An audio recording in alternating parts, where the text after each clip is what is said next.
Alrighty, so we're getting ready to put some dimple plates in this 260 Cota. Gary's having a little trouble with the clutch release. It's a little jerky. He's trying to ride it as smooth as he can, and it's still just a little bit jerky. So we're going to put some dimple plates in it and see how she goes from there.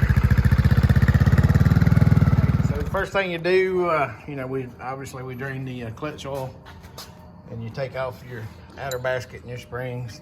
Take all this off, and then you we'll take this nut off here. And all this just so we can get the clutch basket out. There she goes. All right, so when I change the dimple plates, there's a couple of paper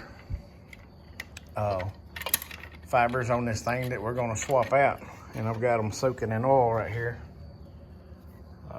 Hang on, Gary, we got to swap some stuff.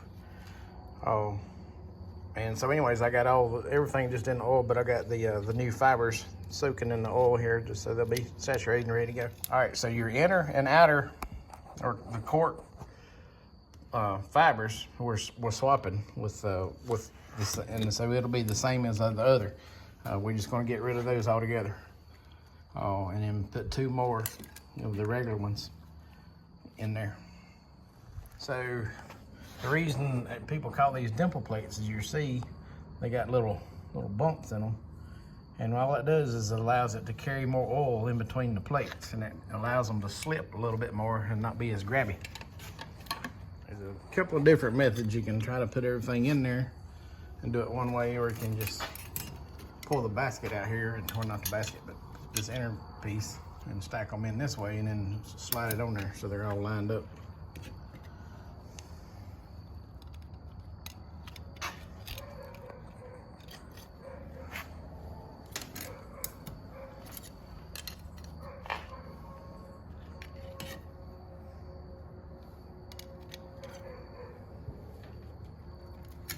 All right, once you get everything stacked up here, try to get it lined up.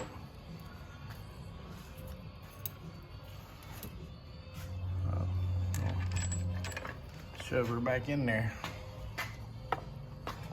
like that. So you got everything lined together. There's no gaps in the plates.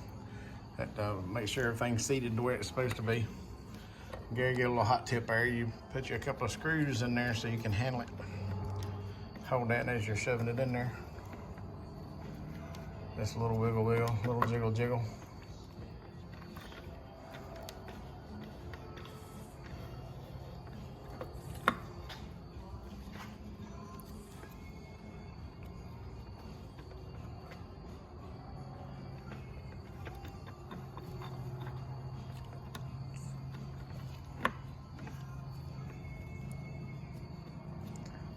Just keep working it until you get it to go all the way down and get seated there. Spin the basket a little bit, whatever it takes to get her lined up. Alrighty, so once you get her all locked in, you see you're back about almost flush with the basket there. Put your washers and your nut back on. Alright, so once you get your nut locked down, you put all your springs back on, and you see what we kind of done, what she did a little bit, kind of left the bike on a little angle here to help with holding all this stuff in there. Just if it's straight up and down, now these little springs want to fall off on you, but if you just put the bike on a little bit of angle like that, you actually can lay it on the side and do it without even changing the oil, but we went ahead and changed the oil right quick.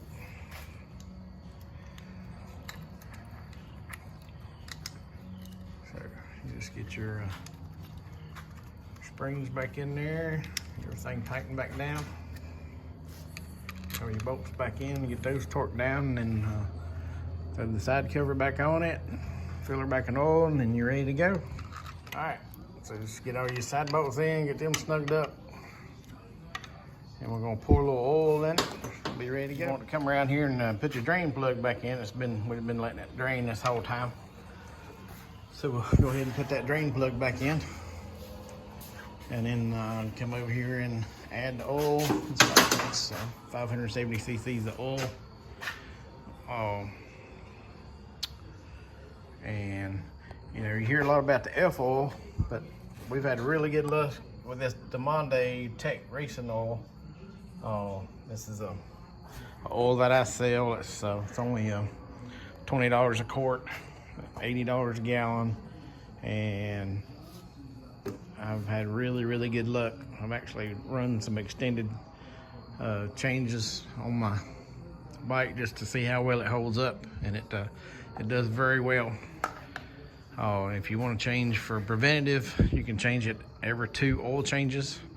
But I really think you could go a whole lot further than that if you want to. Some people just change it once or twice a year. Just depends on how much you ride, I guess, and how hard you are on it.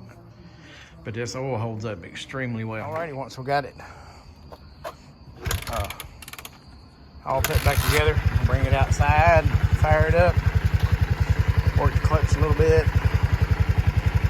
Should have everything lubed up pretty good. Got fresh oil in it, all fresh, everything's fresh. So we're gonna ride around a minute and warm it up.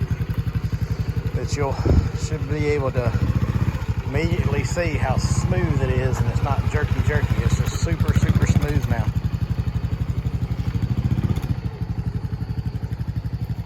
It really helps smooth out this bike.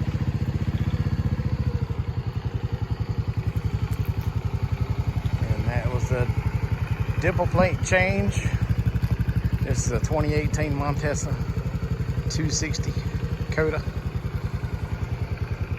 I think it was pretty successful. You can see how much smoother it is. What do you think, Gary? Nice. It really smooths it out. Makes a huge difference. Look how smooth that thing is now.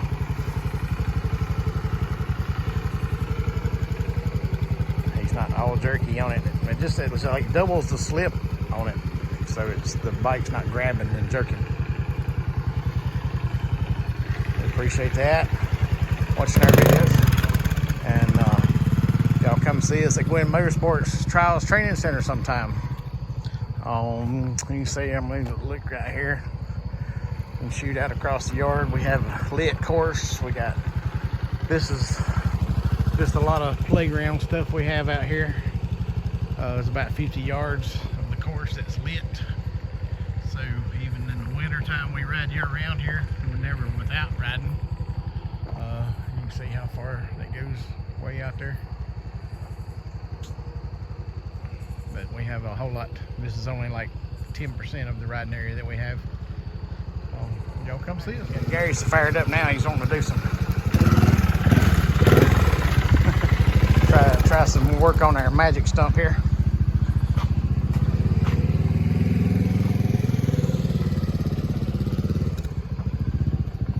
So he's a very beginner. He's got just a few hours on him on the trials bike.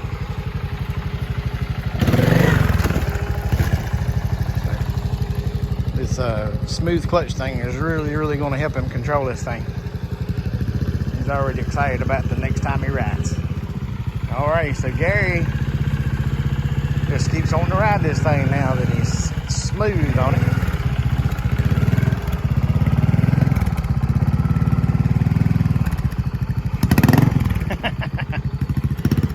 I believe he's going to be all right now.